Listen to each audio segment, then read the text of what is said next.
Sasa kuna mpira umepigwa mbele, Fuadi anauwai huo mpira, na yaweza kuwa hiyo ndio kawa bao la ushindi, kwa sababu dakika zilikuwa ni za mwisho mwisho.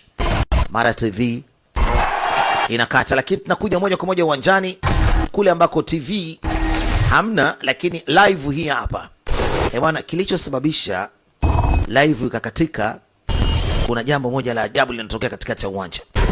Mpaka ndani ya kwenye jukwaa watu walishangaa. Huyu jamaa bado anazidi kukimbilia mbele, kwa sababu huyu ni bao la ushindi, hakutaka kuacha. Bwana, kuna mwanga mmoja unawashusha makomando katikati ya uwanja. Watu libidi waanze kukimbizana.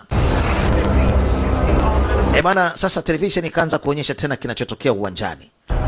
Baada ya shoti kutokea, mwisho wa siku walishangaa kuona hili jeshi limetokea wapi.